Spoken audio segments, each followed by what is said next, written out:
superficial. Es la fuerza con la que la sangre circula por el interior de las arterias, es decir, la fuerza que ejerce la sangre durante la circulación sobre las paredes de las arterias. Siguiente, por favor. ¿Y de qué depende la presión arterial? Depende básicamente de dos cosas. La resistencia arterial periférica, es decir, depende del grado de vasoconstricción o de vasodilatación que ocurre en las arterias.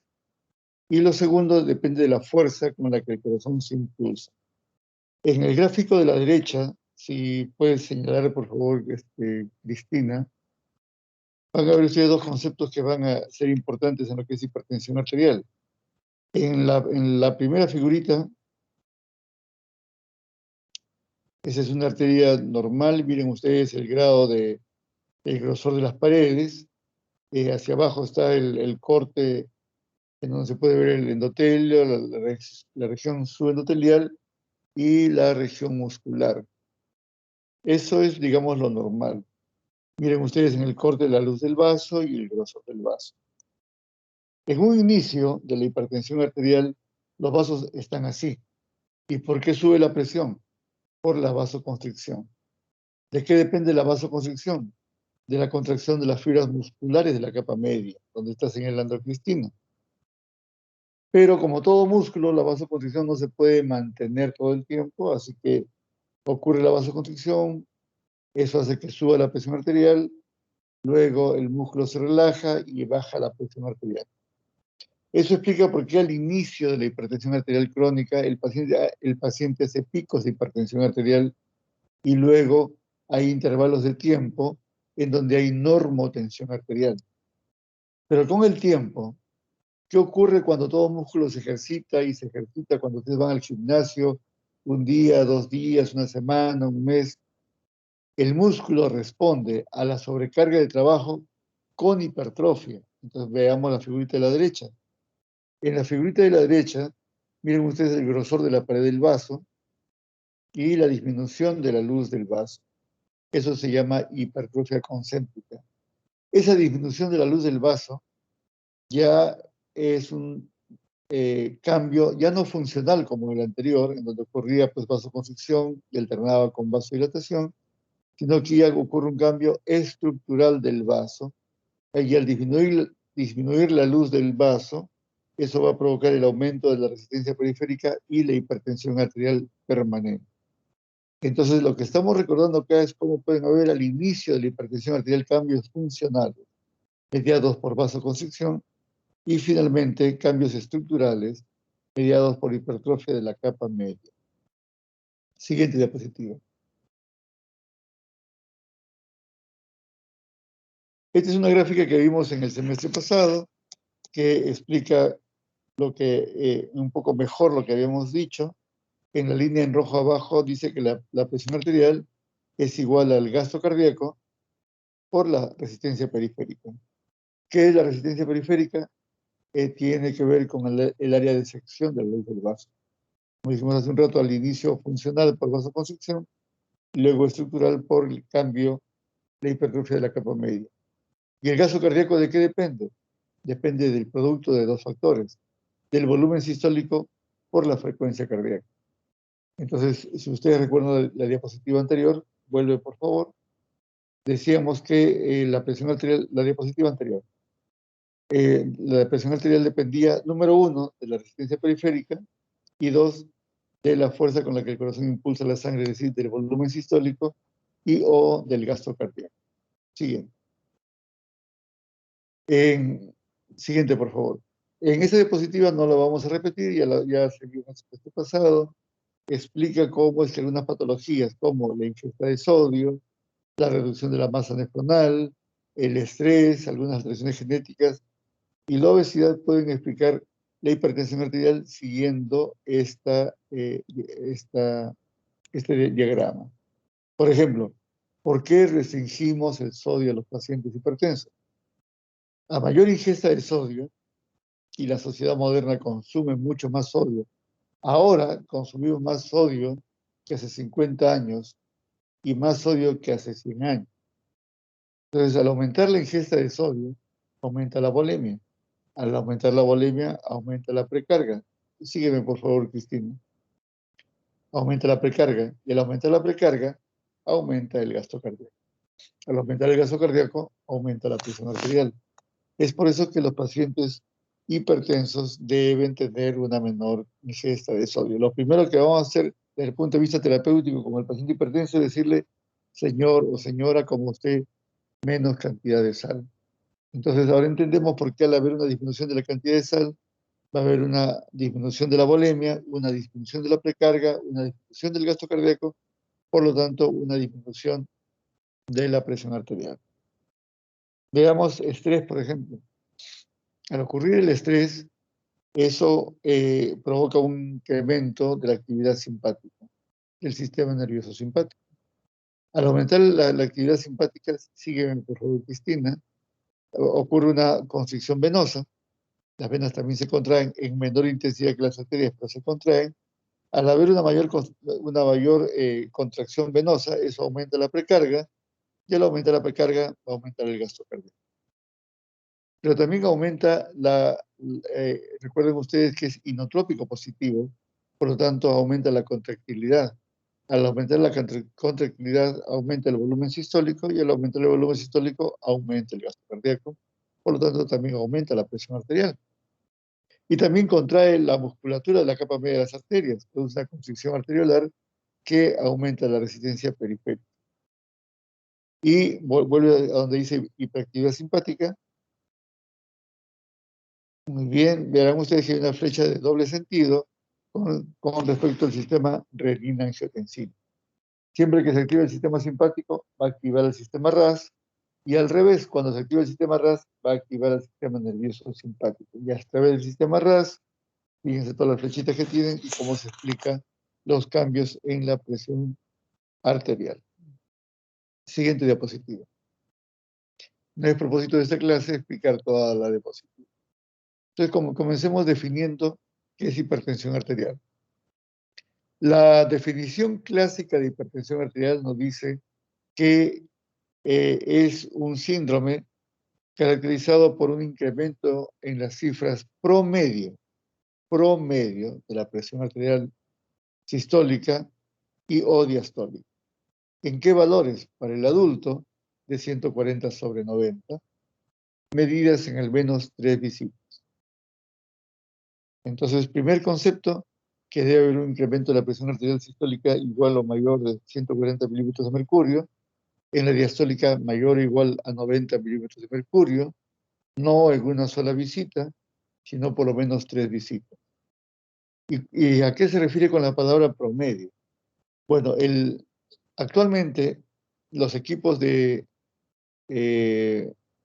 automedición de presión arterial, es decir, los tensiómetros electrónicos, se han popularizado. Muchos hogares tienen equipos para tomar la presión arterial. Y uno de los comentarios que yo escucho con frecuencia es que me dicen, doctor, mi presión está inestable. Me tomo una vez, tengo 140/100. La siguiente tengo 145/95. La siguiente tengo 150/90. No puede ser, me dice, mi presión no está estable. Y es que las personas creen que las presiones son un número fijo. Yo tengo que explicarles que la única presión que me conviene que esté fija es la presión de las llantas de mi auto. Esas no deben variar. La presión normalmente tiene cambios fisiológicos. Es más, recordarán ustedes que existe un ritmo circadiano que depende justamente del cortisol sérico, de tal suerte que la presión en las mañanas suele ser un poco más alta que al mediodía, la cual a su vez es un poco más alta que en la tarde, la cual a su vez es un poco más alta que en la noche. La presión arterial registrada debe tener algunas características básicas, como ustedes saben, es decir, paciente en una sola posición, de haber reposado por lo menos 10 minutos, de haber ido al baño a orinar, no estar con la vejiga llena, de no haber bebido alcohol o café o cigarro, porque esas cosas cambian. Hay que explicarle a las personas que la presión arterial tomada antes de almorzar y después de almorzar tiene que ser diferente, no puede ser igual. Hay pequeños cambios, son pequeños cambios, no son grandes cambios, no más allá de 10 milímetros de mercurio. Por eso es que él dice cifras promedio. Entonces, si yo promedio mis cifras de presión arterial y estoy por encima de esos valores y soy un adulto, pues podría hablar de hipertensión arterial si esto ocurre en por lo menos 3 oportunidades. Y remarco que estas cifras son hechas para el adulto porque hay algunos grupos poblacionales que son diferentes, como en el caso de los niños, como en el caso de las gestantes, que tienen tablas diferentes. Siguiente.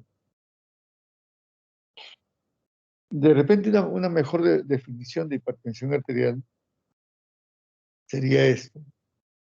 Es un desorden cardiovascular complejo, porque depende de muchos factores, eh, en donde en la definición entraría no solamente los valores de presión arterial, como hemos mencionado. En esta alteración cardiovascular hay cambios funcionales que preceden a los cambios estructurales, como lo que ya hemos visto, la vasoconstricción permanente.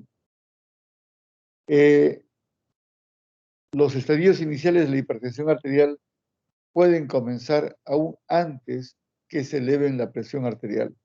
Es decir, que esta definición trataría de implicar cambios funcionales que ocurren aún antes que los valores de presión arterial se estén elevando. Por ejemplo, si hemos dicho que el sistema adrenérgico tiene un rol importante, entonces pudiera ser que en algunos casos la medición de las catecolaminas o sus subproductos pudieran tener algún valor. Si mencionamos el sistema renina-angiotensina, igual, de repente el dosaje de aldosterona o el dosaje de angiotensina pudiera implicar que ese paciente está yendo hacia la hipertensión arterial.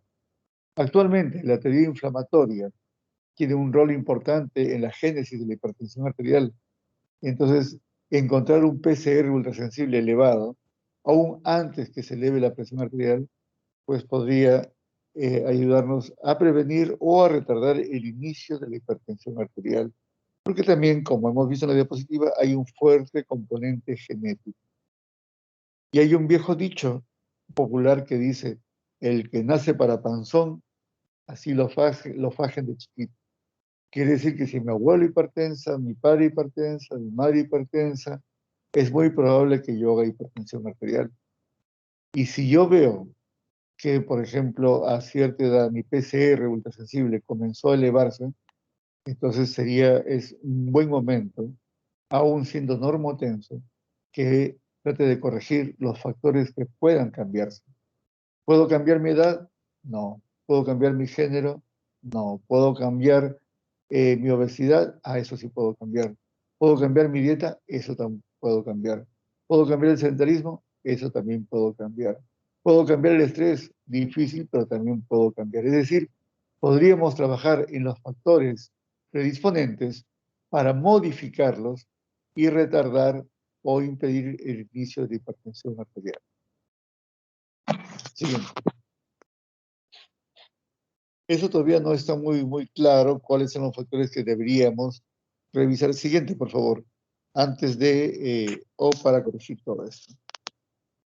Entonces, el hipertenso tiene pues un problema para el control de la presión arterial, es decir, los factores que regulan la presión arterial pierden el balance natural. En esta balanza tienen hacia el lado derecho los vasodilatadores y hacia el lado izquierdo los vasoconstrictores. Mientras ellos estén en equilibrio, vamos a tener una normotensión arterial, pero cuando aumentan los vasoconstrictores o disminuyen los vasodilatadores, ese balance se pierde en favor de la hipertensión arterial. Siguiente. Entonces, ahora sí, hecha esta introducción, veamos por qué estamos estudiando hipertensión arterial. Primero, porque es la condición cardiovascular más frecuente en el mundo. Ahí es a donde vayan, hay más hipertensión arterial. Es la causa cardíaca más frecuente. En los consultorios de cardiología de cualquier hospital nacional van a encontrar que más del 50% de las atenciones son de hipertensión arterial. Segundo lugar, es un factor de riesgo para todas las enfermedades cardiovasculares. Es decir, la hipertensión arterial es la madre del infarto de miocardio, es la madre de la insuficiencia cardíaca, es la madre de los accidentes cerebrovasculares, etc. Quiere decir que si yo controlo adecuadamente la hipertensión arterial, voy a disminuir de manera ostensible la incidencia de insuficiencia cardíaca y la incidencia de infarto de miocardio, la incidencia de los accidentes cerebrovasculares. En tercer lugar, porque si conocemos bien la fisiopatología, hay cosas que podemos prevenir, como hemos hablado, por ejemplo, la ingesta de sodio. A menor cantidad de sodio y a mayor ingesta de potasio, existe un mejor control de la presión arterial. Un consumo adecuado o prioritario de frutas y vegetales. Lo que hemos hablado sobre obesidad, sedentarismo y estrés.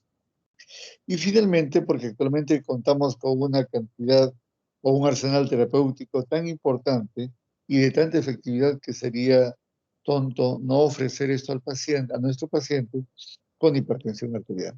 Siguiente. No hay ninguna duda, todos los estudios han determinado que a mayor presión arterial, mayor posibilidad de stroke. Siguiente. El stroke es el accidente cerebrovascular.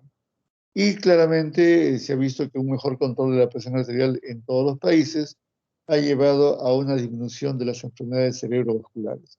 Es decir, la hipertensión arterial, en especial la presión arterial sistólica, tiene una relación, como vieron ustedes en la diapositiva anterior, prácticamente directa, lineal, entre el valor de la presión arterial y la cantidad de ACVs. O sea, no queda ninguna duda que cuanto más alta la presión, más ACVs. Y esta diapositiva es una diapositiva de intervención farmacológica. Cuanto mejor hemos conocido la hipertensión arterial y mejor le hemos tratado, la incidencia de enfermedad cerebrovascular ha ido disminuyendo. Siguiente. En cuanto a la enfermedad coronaria, también la cosa es muy parecida. Aquí la cosa es un poco más compleja, pero también hay una disminución significativa entre el mejor control de la presión arterial que se ha dado con los años y la incidencia de enfermedad coronaria. Como decía, es más compleja que el ACV, porque aquí intervienen otros factores como diabetes, dislipidemia, con mayor intensidad que en los ACVs. Siguen. Entonces, en todos los estudios del mundo, esta tabla, ¿cómo se lee? Si señalas, por favor, la línea vertical, que está esa línea vertical, señala hacia la izquierda cuando el estudio que se presenta demuestra que hay mejoría con la intervención farmacológica, y hacia la derecha cuando hay un empeoramiento de la misma. Como verán ustedes, todos los estudios hechos, y son grandes estudios, demuestran que la intervención farmacológica ha mostrado una reducción significativa tanto de la enfermedad coronaria como de la enfermedad cerebrovascular. Y si recordamos, en el semestre pasado se mostró una diapositiva en donde de entre las principales causas de mortalidad, de morbilidad y de discapacidad en el mundo están a la cabeza los accidentes cerebrovasculares y la enfermedad coronaria. Es decir, alguien que ha tenido un infarto extenso, que no va a volver a hacer su vida normal, o alguien que tuvo una hemiplegia, tampoco va a tener serias limitaciones para regresar a laborar, a manejar, o a caminar, o a desplazarse, y se vuelven muchas veces muy dependientes de la familia. Entonces, no queda absolutamente ninguna duda, y todos estos ensayos que están mostrándose ahí, que estamos mostrando, son ensayos doble ciego, randomizados, son ensayos que tienen mucha fuerza. Entonces, no hay ninguna duda en el mundo de que la intervención farmacológica tiene un rol importantísimo. Y recuerden que también es importante lo que hemos mencionado, la intervención no farmacológica. Siguiente diapositiva. Bueno, un poco más simple. Comenzamos con abajo hacia la izquierda con disfunción endotelial. Recordemos ustedes que la diapositiva que mostraba esa balanza entre vasodilatadores y vasoconstrictores es una que en media todo esto es el endotelio. Un endotelio sano es un endotelio que mantiene un balance adecuado entre vasoconstrictores y vasodilatadores. Pero si, por ejemplo, empiezo yo a subir de peso, empiezo a fumar, empiezo a vivir muy estresado, todos esos factores terminan produciendo disfunción endotelial. Esa disfunción endotelial provoca una disfunción, la de arriba es vascular, como dijimos, al inicio funcional y luego ya estructural, que va provocando la hipertensión arterial. Sigue eso. Y luego vamos a la derecha. Una vez que se produce la presión arterial, esto provoca daño en órgano blanco. ¿En qué órganos? Hacia arriba podemos ver la parte cardiovascular, en donde se va a provocar hipertrofia del ventrículo izquierdo y enfermedad coronaria. Hacia abajo, otro órgano blanco es el cerebro, produciendo ACVs, y hacia la izquierda, el riñón. Es decir, la lesión renal, la nefropatía producida por la hipertensión arterial, va a provocar nuevamente más daño en órgano blanco. Y la misma hipertensión arterial va a provocar más disfunción endotelial, de tal manera que se vuelve esto en un círculo vicioso. Entonces, el gatillo que fue, por ejemplo, fumar, va a provocar disfunción endotelial. Esto provoca alteración funcional inicial, estructural final, que ya se convierte en hipertensión. La hipertensión provoca más daño en el órgano blanco, y la hipertensión misma, como dijimos, la presión que se ejerce sobre las paredes, provoca más disfunción endotelial y vuelve el círculo vicioso. Siguiente. Muy bien, esto vamos a pasarlo rapidito. Se supone que ustedes ya saben cómo se debe tomar la presión arterial.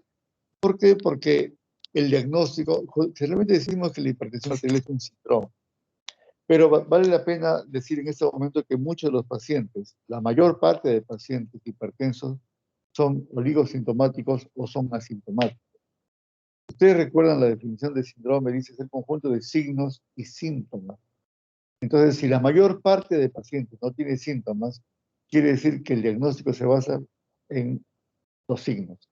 Los signos, bueno, el signo más importante, el signo cardinal, es la toma de presión arterial.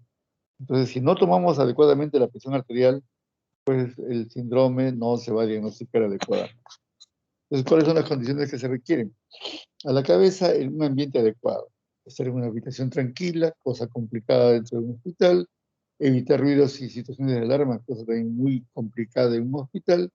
Y temperatura ambiente adecuada, cosa que también complicada en el hospital. ¿Por qué? Porque los hospitales no tienen aire acondicionado o no tienen calefacción en el invierno. En ruidos, porque van ustedes a escuchar los carritos que caminan por el hospital, en las técnicas llamando a los pacientes, en fin, no, eso es lo ideal, debería ser así. Siguiente. Eh, Siguiente, por favor.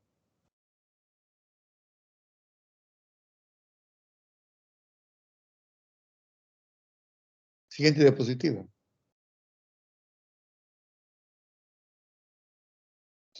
Muy bien, con el paciente, lo que habíamos mencionado, que no haya comido de manera abundante, que no haya fumado, que no haya bebido alcohol, en fin, hay una serie de condiciones que se las voy a dejar allí. Incluso vamos a ver con la última. Dice, no haber tomado la medicación antihipertensiva por la mañana para hacer la toma de la presión en el periodo Valle. ¿A qué se refiere con el periodo Valle? Si yo le doy un medicamento a mi paciente, vamos a suponer el humilde losartán. El losartán realmente no cubre 24 horas, cubre mucho menos. Entonces, si yo le dejo indicado una sola dosis al día, si yo evalúo a mi paciente al día siguiente, le voy a pedir que no tome el medicamento. ¿Para qué? Para ver con qué presión llega sin el medicamento. Entonces, ¿a qué le llamamos pico? Al pico del efecto farmacológico de este medicamento, que seguramente ocurre a la tercera o cuarta hora de la ingesta. ¿Y a qué le llamamos valle? Valle al control más bajo de presión arterial que ocurre con este medicamento. Entonces, ¿qué es lo ideal? Que el valle pico no sean muy grandes. Eso me permitiría ver que tengo una presión arterial bastante bien controlada. Entonces, yo puedo pedirle a mi paciente que vaya a la consulta en la mañana, si es en la mañana, sin tomar el medicamento para ver en este periodo de valle qué valor de presión arterial tiene. Porque si el paciente viene tomando la medicación, ya yo sé que va a llegar con una presión adecuada. Pero si quiero ver si es un paciente de control de rutina, sí, le puedo pedir que tome su medicamento. Siguiente.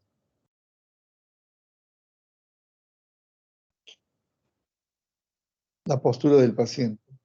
A veces colocamos el tensiómetro sobre la camisa, sobre la blusa, sobre la chompa, y no siempre porque queremos, sino que a veces los ambientes que utilizamos no tienen la intimidad necesaria para que el paciente, o sobre todo la paciente, pueda descubrirse. En general, para los hombres no es tan complicado sacarnos la camisa, quitarnos el bisturí y examinar al paciente sin ropa.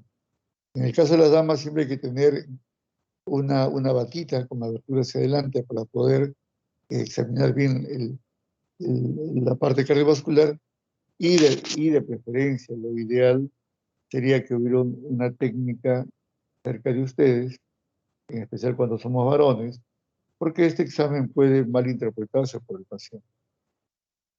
Como no tenemos técnicas suficientes para que esté al lado de cada médico, lo que hacemos muchas veces es hacer pasar al familiar. Si es una dama, por ejemplo, que pase el esposo o que pase el hijo, la hija, para que estén presentes y den fe que no hay una mala intención en el examen. Por ejemplo, al palpar el choque de punta hay que levantar la mama del paciente y colocar la palma de la mano debajo de la mama. Entonces pudiera eso malinterpretarse. Entonces hay que tratar de que el paciente tenga la menor cantidad de ropa posible. Si yo evalúo a mi paciente de manera regular en consultorio, la posición puede ser sentada. Aunque también si voy a hacer un seguimiento, puedo hacerlo en decúbito dorsal o en 30 grados en la camilla, según el protocolo que ustedes puedan seguir. Lo ideal es que lo hagan siempre en la misma posición. Y una vez que deciden ustedes tomar la presión e invitan al paciente a sentarse o invitan a recostarse, hay que esperar unos 5 minutos. A veces por razones de tiempo, debido a que nos dan un tiempo promedio para la atención, le tomamos la presión al paciente sentado. ¿Por qué? Porque entra al consultorio y hay que sentarlo.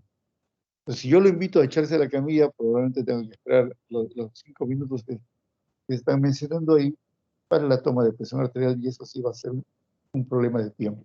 Sigue.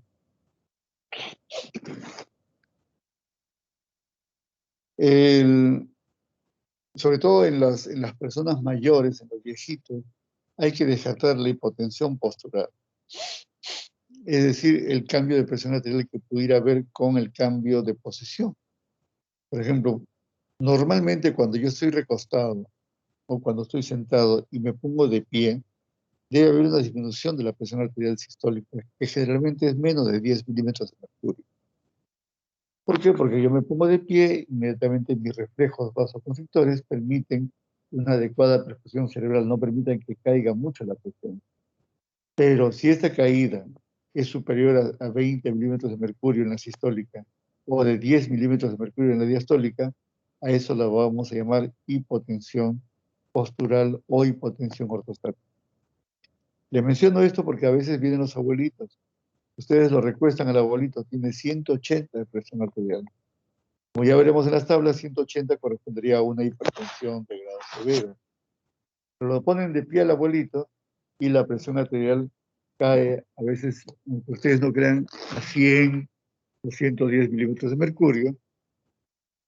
Entonces, si yo le doy medicación como si tuviera una hipertensión, como si fuera un hipertenso severo, eso le va a crear serios problemas al abuelito. Y hay que ver también que lo que habíamos mencionado anteriormente, que las embarazadas son un grupo especial de pacientes, no son iguales que ellos. Incluso existe una hipertensión especial para ellas que se llama hipertensión del embarazo o preeclampsia. Siguiente diapositiva.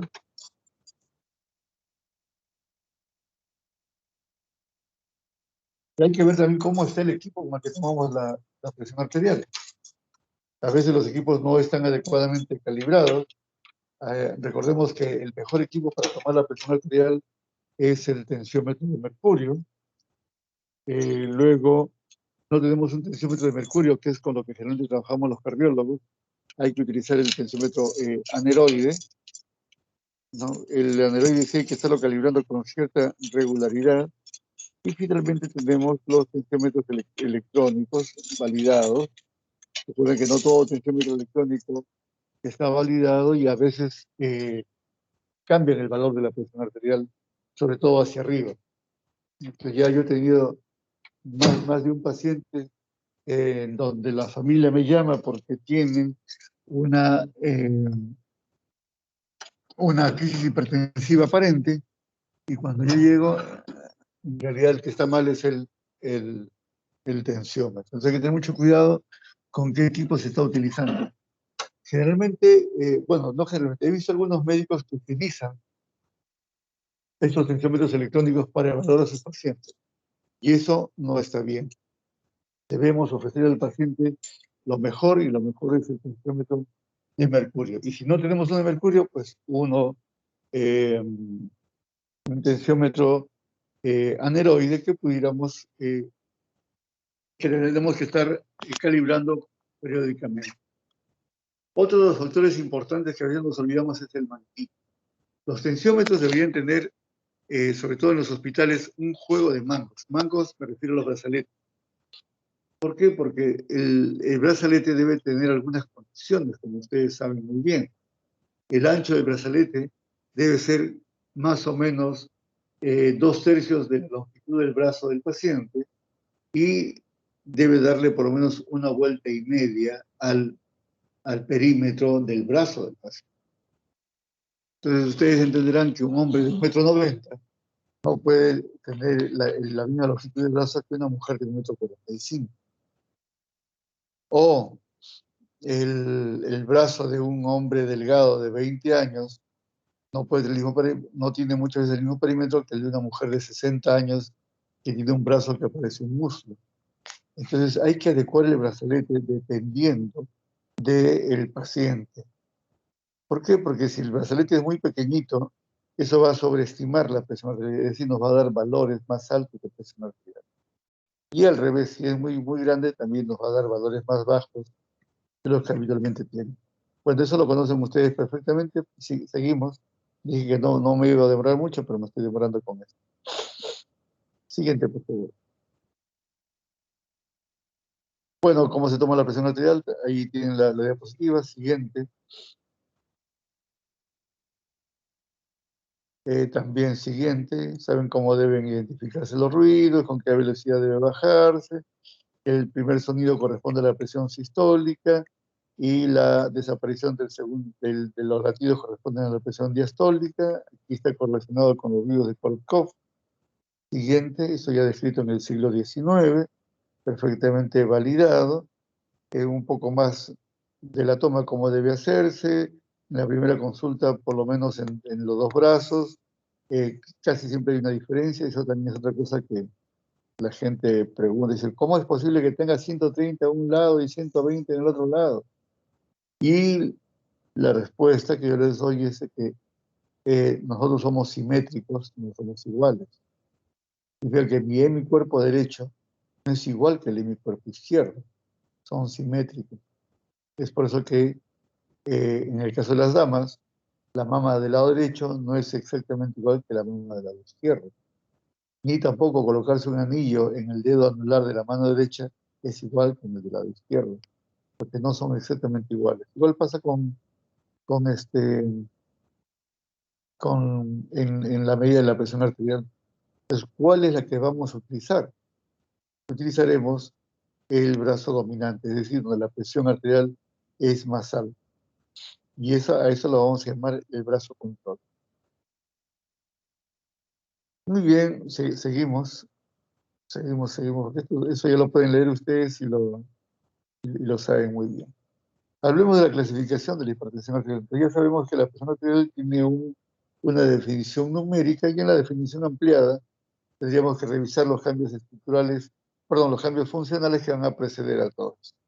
Pues ya sabiendo cuándo es hipertensión arterial, veamos cómo se clasifica. Siguiente.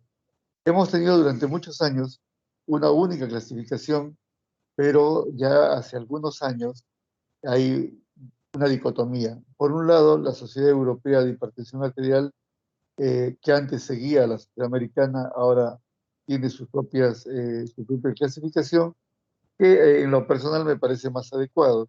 Incluso la Sociedad Latinoamericana de Hipertensión Arterial sigue esa clasificación y es la que más me gusta. Define la hipertensión en óptima, normal, normal alta, grado 1, grado 2, grado 3, e hipertensión sistólica aislada con los valores que ustedes ven ahí. No vamos a mencionar eso. Siguiente diapositiva. En cambio, la clasificación norteamericana, esta es la última del JNC, significa Joint National Committee, que es una serie de reunión de expertos de Norteamérica que dan esta tabla. Es más simple, la divide en normal, prehipertensión, estadio 1 y estadio 2, con los valores que están viendo ustedes ahí. Siguiente. La clasificación etiológica sigue siendo la misma, en primaria y secundaria. De las primarias son las más frecuentes, entre el 90 y el 95%. Las secundarias son las menos frecuentes, y dentro de las menos frecuentes, las más frecuentes son las de origen medicamentoso. Recordemos que la población cada vez es más vieja y más gente de la tercera edad, con una serie de comorbilidades, con problemas articulares y utilizan pues antiinflamatorios no esteroideos o esteroideos, simpático-miméticos, etc. Entonces, cuando venga un paciente hipertenso, hay que revisar qué medicación está tomando, qué comorbilidades tiene. En segundo lugar, las enfermedades renales, las nefropatías. Tanto las glomerulonefritis como las nefropatías intersticiales, o tumores renales, o enfermedad renal vascular. Recordemos la hipertensión de Gallbladder. Siguiente. Las enfermedades de índole endocrinológico, en donde están pues el hiperaldosteronismo primario, el feocromocitoma, el Cushing, algunas cardiopatías congénitas como la coartación de aorta y algunas y trastornos tiroideos, que es relativamente frecuente. ¿Qué otro problema endocrinológico? Diabetes mellitus.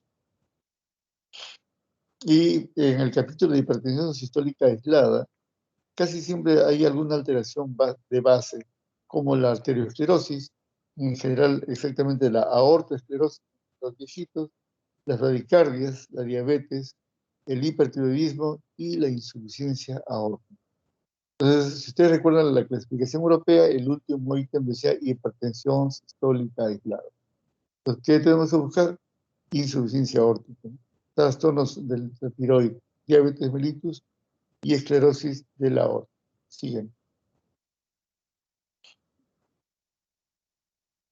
La hipertensión del embarazo, que no lo vamos a mencionar con exactitud, pero esto también está bien claro. Si yo conozco al paciente, perdón, si no conozco al paciente, mi valor de presión arterial para hacer diagnóstico de hipertensión en una gestante va a seguir siendo 140/90. Siguiente. Pero si conozco a mi paciente, siguiente, por favor. Si conozco a mi paciente, vamos a suponer que mi paciente se controla conmigo desde el inicio del embarazo y su presión arterial al inicio es 90/60. 90 de sistólica, 60 diastólica. Entonces, ¿qué me dice la norma? Si la presión arterial sistólica aumenta en 30 o más milímetros de mercurio y o la presión diastólica aumenta en 15 o más milímetros de mercurio, entonces estoy haciendo el diagnóstico de hipertensión del embarazo. En el ejemplo que les he puesto, si la paciente viene con 90/60, quiere decir que con 120/75 ya estoy haciendo el diagnóstico de hipertensión del embarazo. Y 120/75, de acuerdo a la clasificación, a los valores que le di al inicio, de 140/90, quedaría en el rango de normotensión. Pero vuelvo a repetir, niños y gestantes son grupos apartes que no se basan en esta definición.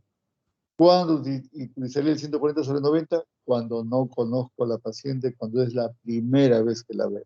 Siguiente. Hipertensión de bata blanca es aquel paciente que tiene la presión alta solamente cuando ve al médico. Siguiente. Estos son los valores de presión arterial normales en la consulta o en el monitoreo de presión arterial o en el automonitoreo de presión arterial. Entonces, cuando yo sospecho que un paciente tiene hipertensión de bata blanca, ¿y cuándo sospecho? Cuando cada vez que lo veo, su presión arterial en la consulta está por encima de los valores permitidos, pero sin embargo mi examen clínico es completamente normal, mi laboratorio es completamente normal, mi electrocardiograma es completamente normal.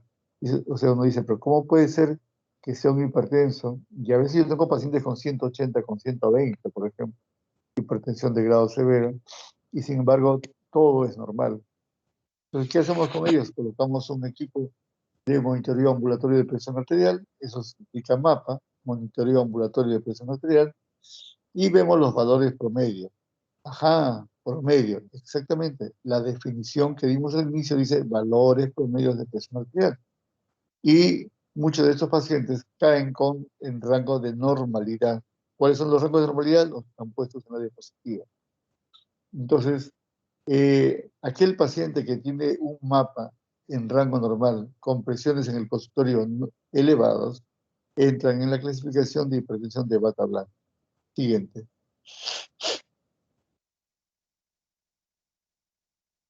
Muy bien. ¿Cuáles son los objetivos en la consulta, en la evaluación inicial del paciente hipertenso?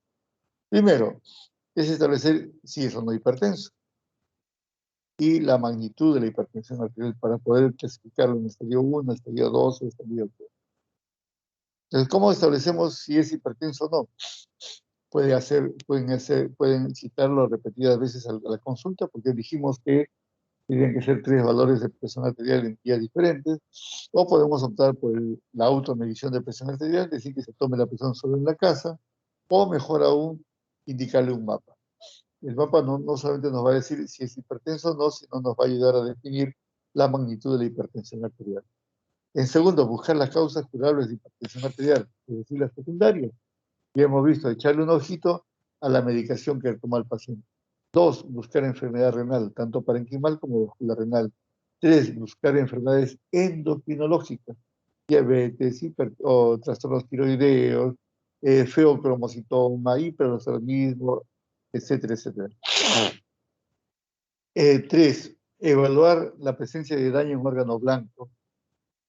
Por ejemplo, en el ecocardiograma, ver si tiene hipertrofia del miocardio.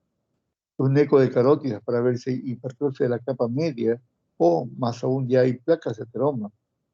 Un fondo de ojo para ver cómo está el estado de las arterias, etcétera, etcétera. Entonces, igual para el riñón, ver si tiene proteinuria, ver cómo está la urea, la creatinina, cómo está la depresión de creatinina, en fin. 4, detectar la presencia o la coexistencia de otros factores de riesgo. Es decir, es hipertenso y además es diabético, hipertenso y además es dislipidémico, hipertenso y además obeso, etcétera, etcétera. Identificar otras enfermedades que pueden influir en el pronóstico y en el tratamiento. Los pacientes, por ejemplo, que tienen hipertensión y tienen asma, o tienen hipertensión y tienen enfermedad prostática, o tienen hipertensión y además tienen un infarto de miocardio, o tienen ya insuficiencia cardíaca. Y el último, y no menos importante, es evaluar el estilo de vida del paciente. Sigue. Es decir, como, por ejemplo, un paciente hipertenso que es un taxista que come en cualquier sitio, ¿cómo le puedo pedir que haga una dieta hiposódica? O paciente que es hipertenso y prostático, tengo que darle prioridad al urólogo para que trate el problema de la próstata. Las causas identificables que a veces nos olvidamos son, por ejemplo, el apnea del sueño. El paciente, si va solo, él no te va a contar si él ronca o deja de respirar durante el sueño. Es parte de la análisis indirecta que tenemos que hacer. Generalmente le preguntamos a la esposa o al esposo, si fuera el caso, si es una paciente mujer, para ver si ocurre la apnea del sueño, que es también un elemento corregible de la hipertensión arterial. Siguiente.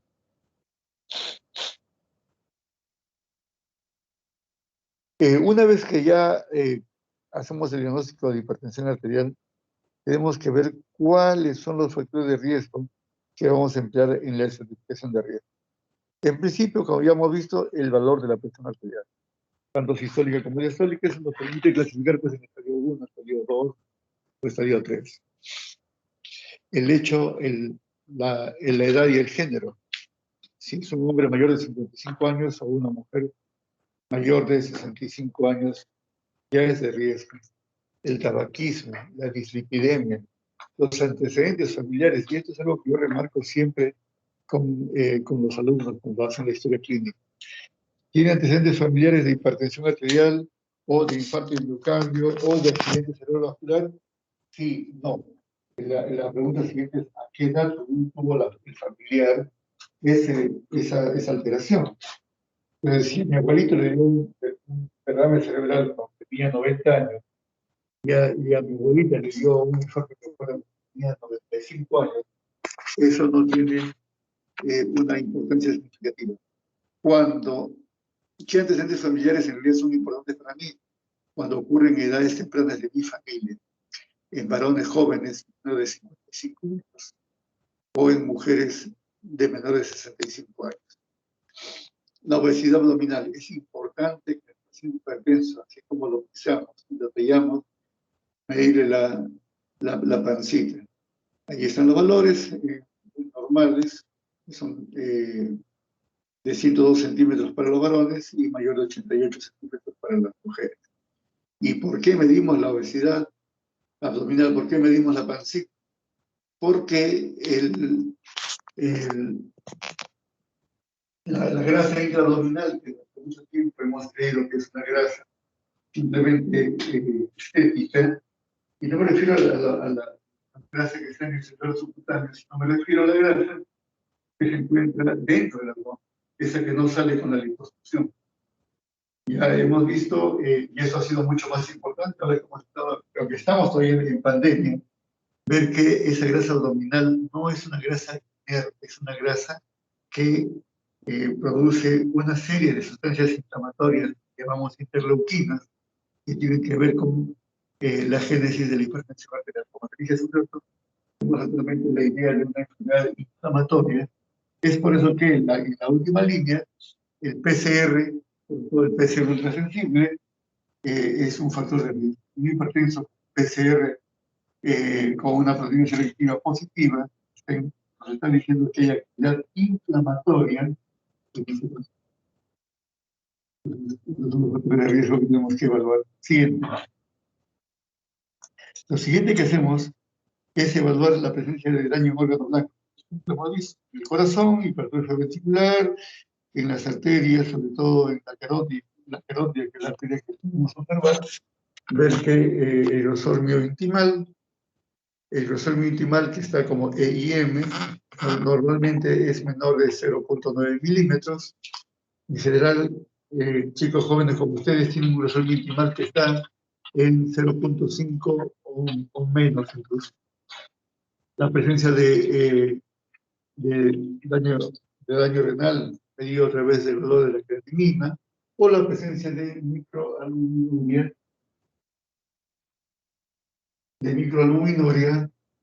o de incluso macroalbuminuria. Siguiente.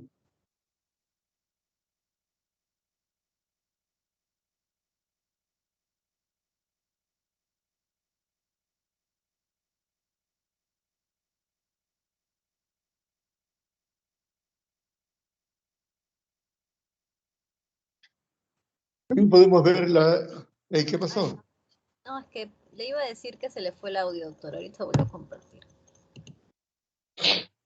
Lo siguiente es evaluar lo que llamamos condiciones clínicas asociadas. Quiere decir qué enfermedades tiene el paciente dentro del historial que me interesa. Por ejemplo, si ya tuvo un ACV isquémico o hemorrágico, o si ya tuvo un infarto de miocardio, o tiene una angina de pecho, o ya fue operado de bypass, si ya tiene una enfermedad renal crónica evidente, por nefropatía diabética o por insuficiencia renal, o tiene enfermedades vasculares periféricas o retinopatía hipertensiva avanzada.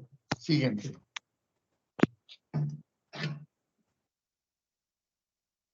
Bien, esta es una tabla bien interesante que espero que ya la hayan revisado bien.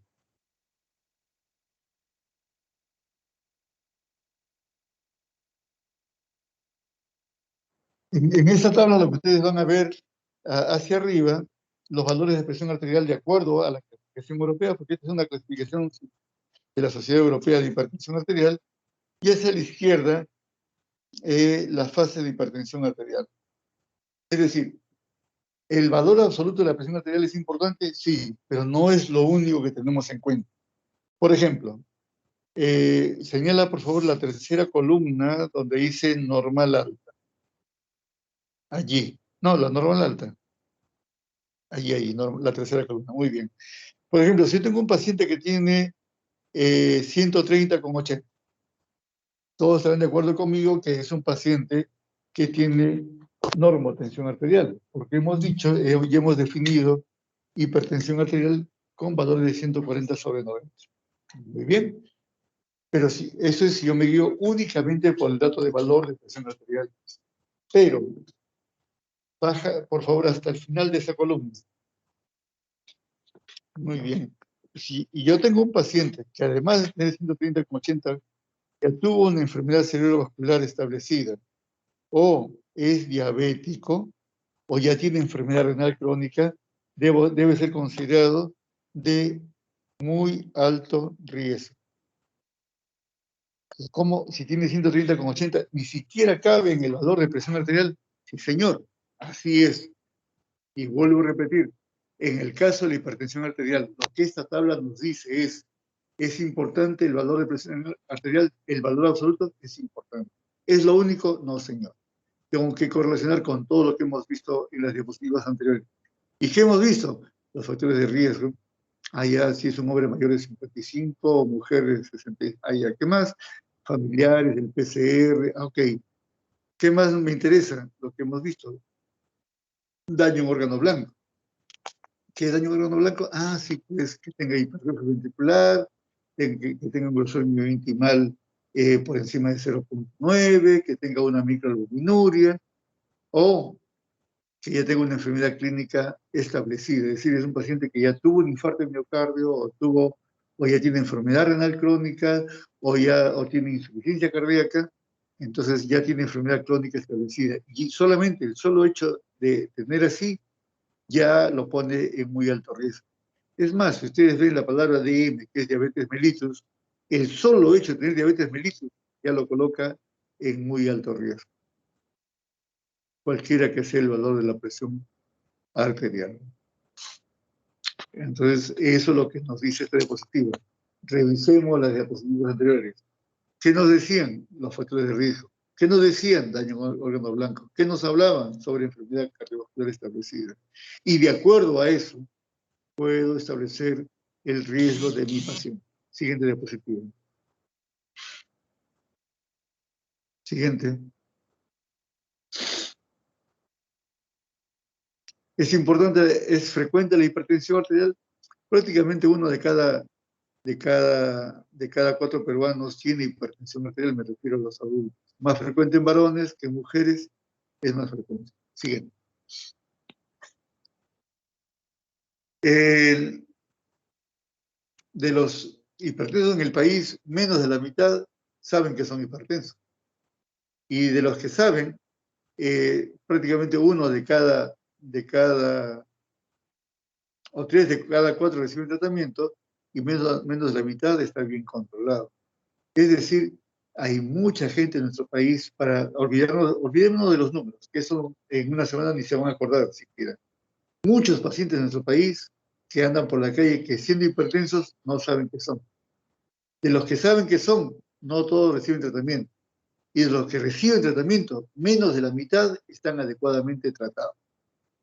Entonces, es por eso que tenemos una gran incidencia de infarto en miocardio, una gran incidencia de accidentes cerebrovasculares, porque no estamos detectando los hipertensos. Como dije al inicio de la clase, la madre de muchas enfermedades cardiovasculares es la hipertensión arterial. Y es costoso diagnosticarla, se requiere un humilde tensiómetro. Se requiere de un gran entrenamiento, uno muy pequeñito, para tomar adecuadamente la presión arterial. Siguiente. Bueno, esto es para mostrar una diapositiva antigua, cómo la hipertensión arterial va aumentando conforme aumenta la edad, y no es un secreto para ninguno de ustedes que la sociedad se va volviendo cada vez más vieja, cada vez hay más gente mayor. Siguiente. Entonces, esta gente mayor siguiente, por favor, pone mucha presión sobre el sistema de salud, que requiere más médicos, más geriatras, más cardiólogos para el tratamiento de este grupo poblacional. Tampoco es un secreto de que la presión arterial, cuanto más alta y más vieja es la gente, más es la mortalidad. Hay una relación directa que ya lo hemos visto entre el valor de la presión arterial sistólica y diastólica con la edad del paciente. Siguiente. Eso también ya lo hemos visto. Los estudios observacionales han demostrado que cuanto más alta la presión arterial, más problemas cardiovasculares. Y los estudios de intervención farmacológica demuestran que cuanto más bajamos la presión arterial, van mejor los pacientes. Siguiente. Entonces decía, no hay ninguna duda que el tratamiento de la hipertensión arterial debe concretarse. Y esta disminución de la presión es evidente, sí, incluso con valores tan pequeños como 2 milímetros de mercurio. Es uno de los errores muy frecuentes en la toma de presión arterial, no solamente en los alumnos, sino también en médicos no cardiólogos, es el redondeo de las cifras de presión arterial. Si ustedes toman la presión arterial y sale, por ejemplo, 124, a ustedes anotan 120 de presión arterial. Si sale 126, es decir, por encima de la mitad, pues lo redondean a 130. En la columna de la izquierda van a ver cómo reducciones tan simples como 2 milímetros de mercurio pueden tener una reducción importante en la enfermedad coronaria, en la enfermedad cerebrovascular o en general en las enfermedades cardiovasculares. Reducir solamente 2 milímetros de presión arterial sistólica conlleva una reducción del 4% al 6% de estas enfermedades. Y el reducir 9 milímetros de mercurio, valores tan importantes como 18% o 26%. En promedio, más o menos 20%. Es decir, no cabe ninguna duda que el reducir la presión arterial sistólica en los pacientes hipertensos produce una disminución significativa de la implicancia cardiovascular. Sigue.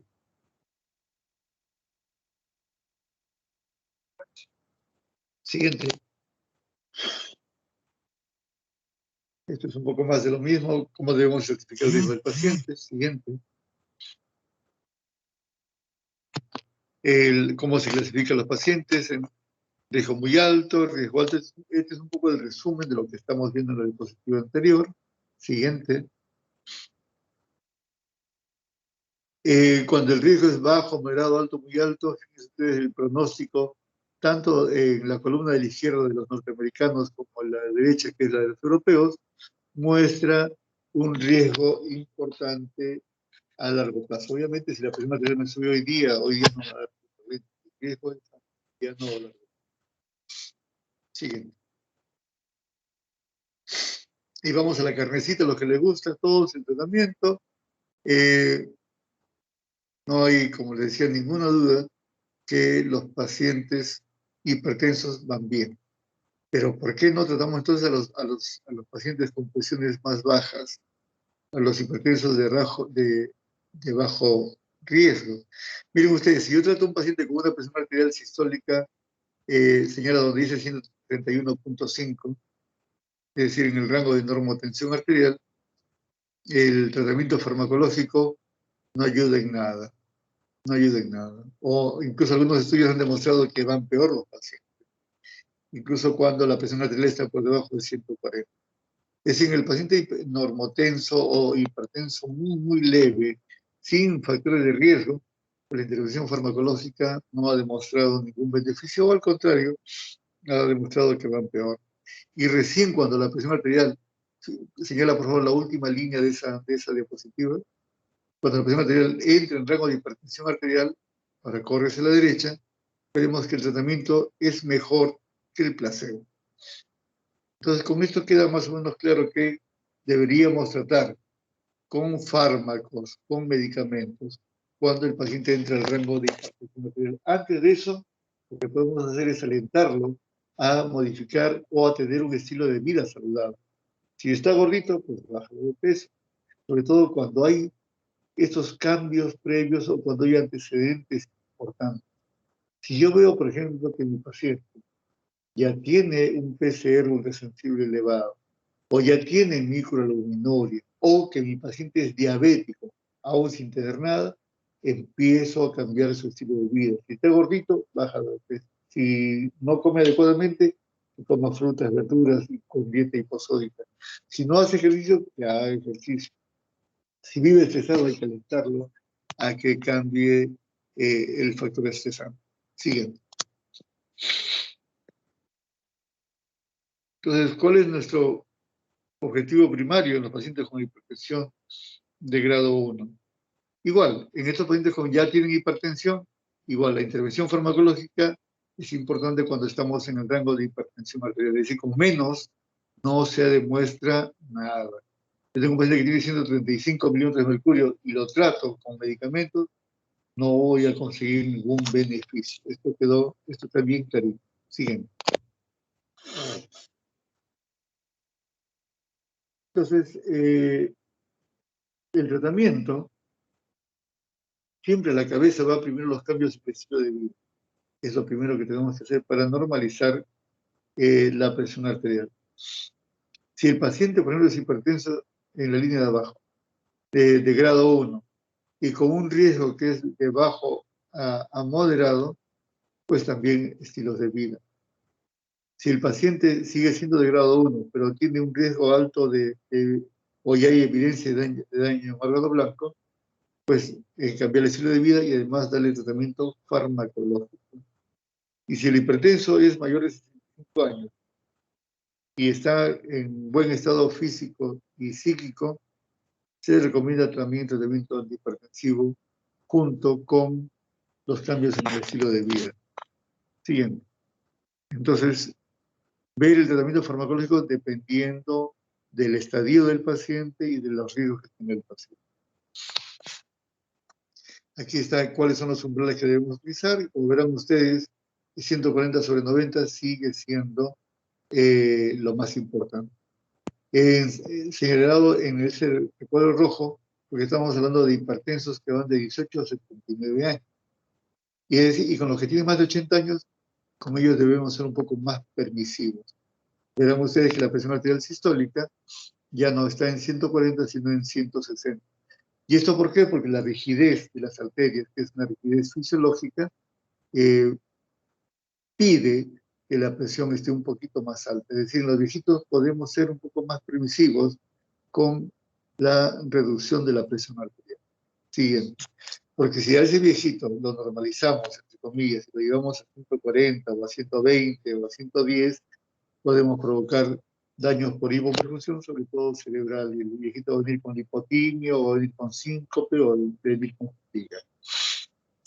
Muy bien, ¿cuál debe ser la estrategia farmacológica para la hipertensión no complicada? En primera línea, lo que yo les recomiendo es utilizar un YECA, un ARA2, un bloqueador de calcio o un diurético. Lo que dice hacia el lado izquierdo del dispositivo dice terapia inicial doble combinación. Eso es lo que recomiendan los norteamericanos. Comenzar con 2 medicamentos, de los cuales casi siempre el segundo va a ser un diurético. Si ustedes ven en el recuadro de la derecha, dice considerar monoterapia en hipertensión de grado 1 y de bajo riesgo, sobre todo en los viejitos. Yo lo que les voy a recomendar, y esto es de manera personal, es comenzar con monoterapia. A pesar de que las normas dicen que es preferible usar doble medicación, yo prefiero comenzar con una sola e ir piano a piano. Vamos reevaluando al paciente. Lo ideal sería pues tener una visión completa, es decir, el paciente adecuadamente diagnosticado, con todas las pruebas de laboratorio adecuadas, con un mapa que te dé un panorama mucho más amplio. Pero aún así, yo en lo personal comienzo con monoterapia y luego voy escalando. Generalmente cuando tengo que asociar, utilizo un diurético. ¿Cuánto tiempo dice la norma que debíamos esperar para el cambio de medicación? Dice 3 meses, pero en general se puede hacer, se individualiza para cada paciente. ¿Y por qué les digo esto?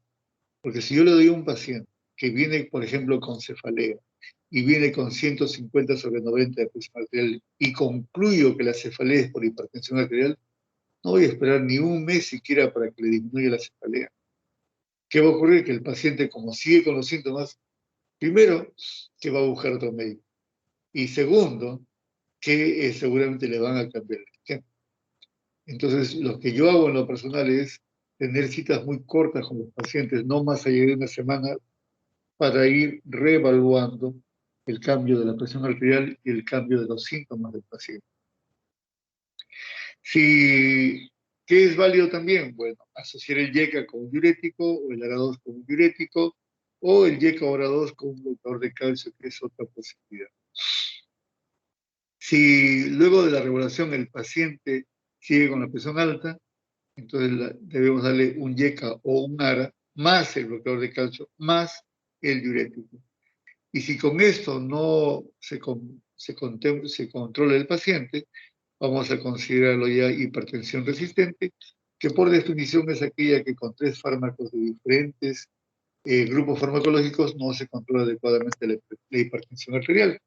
Entonces, al hipertenso resistente, pues podemos añadirle la espironolactona a dosis de 25 o 50 miligramos, o cambiar de diurético porque de repente tiene algún grado de enfermedad renal y, por ejemplo, las tiazidas ya no funcionan bien si la filtración glomerular está por debajo de 30. En ese caso debemos cambiar a un diurético de ASA como la furosemida, o usar un alfa bloqueador o un beta bloqueador. Como verán en este esquema, los bloqueadores adrenérgicos están no al inicio, sino más bien al final de este esquema. Pero, por ejemplo, si tengo un paciente hipertenso con angina de pecho, el beta bloqueador va a pasar a primer nivel. Si tengo un paciente hipertenso con insuficiencia cardíaca, el beta bloqueador va a pasar a primer nivel. Es decir, tenemos que individualizar la terapia para ver a quién beta bloqueamos o a quién no.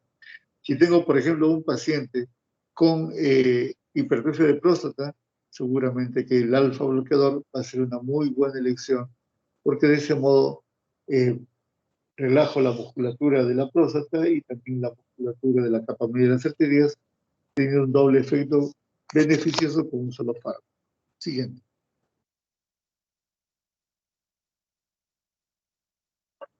Los objetivos terapéuticos están bien claritos ahí. Es bajar la presión arterial por debajo de 140/90, porque esa es la línea que hemos trazado. Si podemos llegar a 130/80, mejor todavía. Y si el paciente es más joven, es decir, menos de 65 años, pues podemos llegar a sistólicas que hablan de 120 a 121. La indicación es clase 1 y el nivel de evidencia es nivel de evidencia A, que significa 1 y A, que está oleado y sacramentado, que bajó la Virgen María y le dio la bendición y nadie lo va a discutir.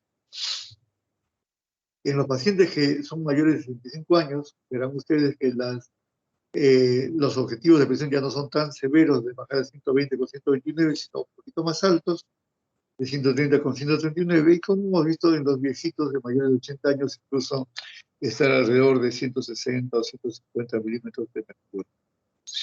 Siguiente. Muy bien, yo creo que tenemos que individualizar la terapia. Como dice ella, es una premisa fundamental. Todo, en general decimos que la medicina es ciencia y es arte. Ciencia es un poco lo que estamos viendo ahora y arte es cómo aplican ustedes esa ciencia a su paciente, es decir, cómo individualizamos la terapia. Recordar que el tratamiento de la hipertensión arterial tiene un brazo no farmacológico y un brazo farmacológico. Siguiente. Este es un algoritmo que dan los norteamericanos, es bastante simple, que dice, una vez hecho el diagnóstico de hipertensión arterial, primero que hacemos, modificaciones en el estilo de vida. Si toma alcohol, que deje el alcohol; si fuma, que deje de fumar; si está gordito, que baje de peso, y todo lo que hemos visto ahora. Si con estos cambios en el estilo de vida no alcanzamos la meta que queremos, es decir, menor de 140 sobre 90 o 130 con 80, entonces vamos a elegir un medicamento. Donde dice, señala por favor, elección de la droga inicial. Muy bien, hacia la izquierda de la pantalla dice hipertensión sin indicaciones obligatorias. Es decir, es un hipertenso común y corriente que solamente es hipertenso. Vemos, de acuerdo a lo que dicen los gringos, ver si es estadio 1 o si es estadio 2.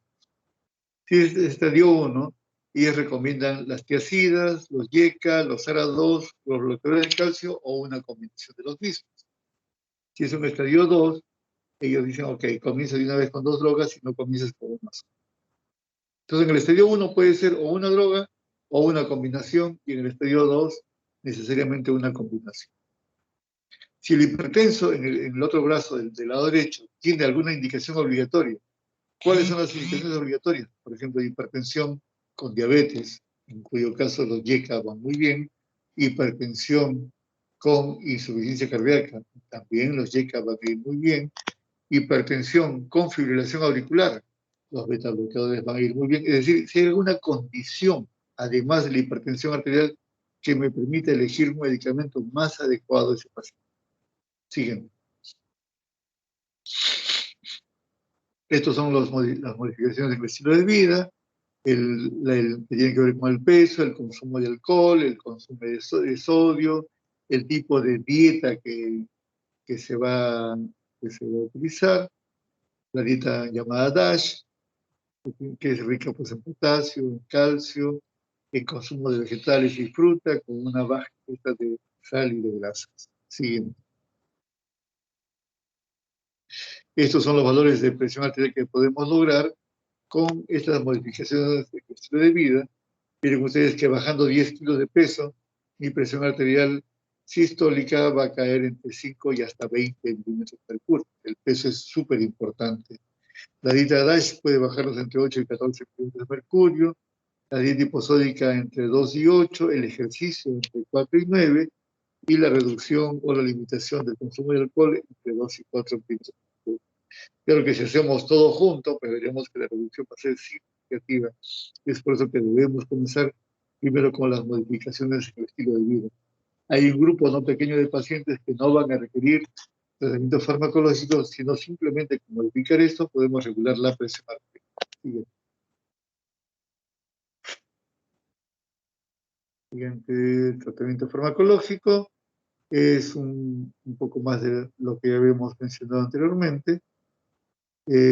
Y cuando la presión no se controla, la llamamos pues hipertensión refractaria. Esta diapositiva es para recordar, comenzamos siempre con modificaciones en el estilo de vida. No hay manera de no hacerlo. Siguiente. Muy bien, para recordar nuevamente las comorbilidades que pueden presentarse y cuándo comenzar. En los pacientes que tienen riesgo moderado o riesgo alto o muy alto, definitivamente comenzamos no solamente con modificaciones en el estilo de vida, sino además con tratamiento farmacológico. Siguiente. Muy bien. Yo le voy a pedir a la delegada que por razones de tiempo dejemos acá en esta diapositiva. Continuamos a las 6 de la tarde, el inicio del tratamiento antihipertensivo, porque todavía faltan varias diapositivas para culminar con todo esto. Y si nos da el tiempo, avanzamos a la siguiente, o si no, programamos otro día la segunda clase. La tercera clase, que es la de RCP. ¿Hasta aquí tienen alguna pregunta, chicos? ¿Algo que no les quedó muy claro? Está bien, doctor. Entonces terminamos esta clase en la tarde. Le quería preguntar, dentro de los órganos Diana que había mencionado el corazón, el cerebro con las enfermedades cerebrovasculares, el riñón, pero también tengo entendido que también hay retinopatía hipertensiva y dentro de eso hay una clasificación también de Kate Warner, creo. Sí, es correcto, es correcto. O sea, por razones de tiempo no hemos mencionado todos, pero sí, lo que tiene es correcto. Parte del examen clínico es hacer el fondo de ojo. Así como hemos dicho de que hay que hacer un electrocardiograma como parte importante del examen clínico, en el hipertenso no deberíamos omitir hacer el examen de fondo de ojo. Más aún, eso es mucho más importante cuando les llega al paciente con una emergencia hipertensiva. Eso lo va a permitir clasificar si estamos frente a una urgencia o una emergencia. Sí, el examen de fondo de ojo es bien importante. ¿Alguna otra pregunta? Doctor, otra pregunta, con respecto al órgano blanco, con respecto al corazón, mencionaban, estuve buscando información, el criterio de Sokolov, o sea, para apreciarlo cuando se aprecia en el EKG, o sea, Correcto. mencionaban que se realizaba un ecocardiograma, pero dentro del criterio de Sokolov no entendí bien si era solamente el S o el R o era una suma o cómo se realizaba eso. Ya, esa es una pregunta válida.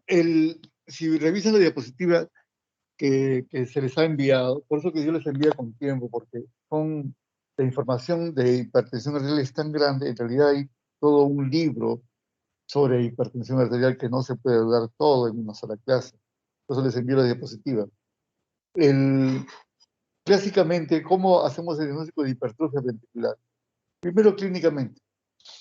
Clínicamente palpando el choque de punta. Cuando es una hipertrofia concéntrica, el choque de punta debe estar ubicado en el cuarto o quinto espacio intercostal, pero debe haber un impulso ventricular importante. En segundo lugar, debe haber un cuarto ruido cardíaco. La presencia de un impulso ventricular enérgico con un cuarto ruido te va haciendo el diagnóstico clínico de hipertrofia ventricular. Luego viene en ayuda, como yo le dije, el electrocardiograma.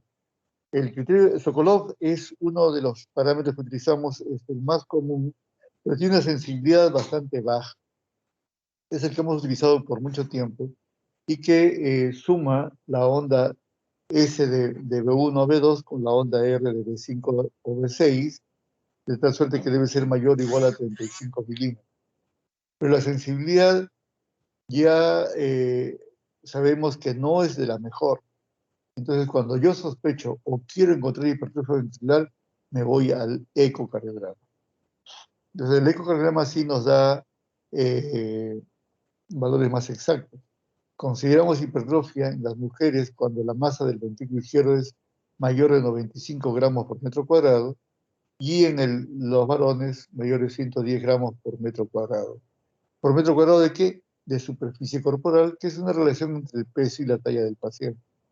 ¿Por qué? Porque, volviendo al ejemplo, un hombre de 1,90 m con 120 kilos de peso tiene que tener un corazón más grande que una mujer de 1,50 m con 45 kilos de peso. ¿Los dos son adultos? ¿Los dos son mayores de 18 años? Sí, pero el tamaño del paciente eh, es diferente, el peso es diferente, por lo tanto el tamaño del corazón tiene que ser diferente. Entonces, ¿cómo hago para estandarizar? Los indexo. Es decir, ¿cuál es el índice? Es la relación peso-talla llamado índice de masa corporal. Entonces, peso el corazón del paciente y lo divido entre el índice de masa corporal y eso me permite estandarizar el tamaño del corazón. Los valores son lo que os he dicho, 95 gramos por metro cuadrado para las mujeres y 110 gramos por metro cuadrado para los varones. Pero con respecto a tu pregunta ¿el Sokolov es importante? Sí. La sensibilidad es de regular para abajo. ¿Y por qué se considera actualmente? Porque sigue siendo el electrocardiograma un examen muy simple, muy fácil de hacer, de muy bajo costo y de fácil interpretación. Y el Sokolov, vuelvo a repetir, la onda S en B1, B2, más la onda R en B5, B6, igual o mayor a 35 milímetros. Espero haber contestado a tu pregunta. Gracias, doctor. ¿Alguien más?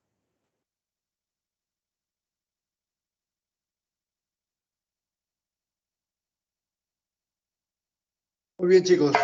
Nos vemos en la noche entonces. Por favor, recuerden qué diapositiva estamos terminando.